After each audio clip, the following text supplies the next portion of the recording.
beautiful people, I'm Nancy Ogbebo and you are welcome to my kitchen. Hope you all are doing great. Today let's make this oha soup, so without further ado, let's dive right into the preparation. Okay, so this is the protein I'm going to be using. Went ahead to add in seasoning, salt and water. Feel free to use any protein of choice, so I'll be using goat meat for this very recipe. So I'll go ahead, cover it, cook it for a bit till it is done, and I'll come back to check on it. Next, I added in crayfish, black pepper, more seasoning,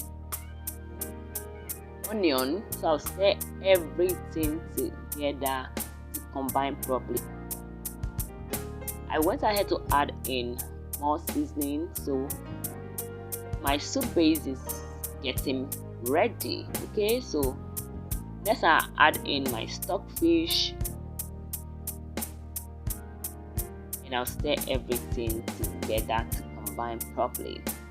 I went ahead to add in more black pepper, more crayfish, and this is our local spice, it's called ogiri.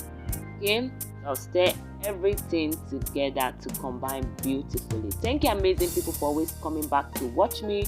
I truly appreciate all your support and I'm not taking your love for granted. And if you're coming across my video for the very first time, hello, you're welcome here.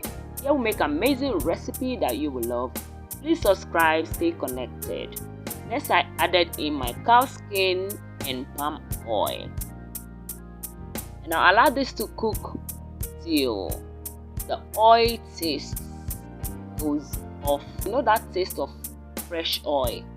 Okay, so we'll cook that for a bit and we'll come back to it.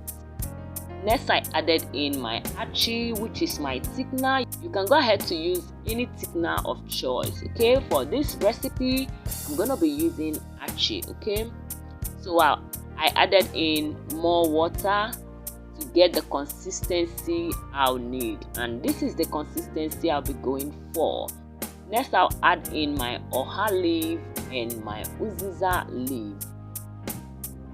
So I'm going to be combining these two vegetables and the taste was amazing. I'd love you to try this recipe and tell me what you think about this video. So this is what my soup is looking like. So go ahead to test for seasoning, test for salt, adjust all your seasoning. Okay, I'll see you in my next one. From me is bye.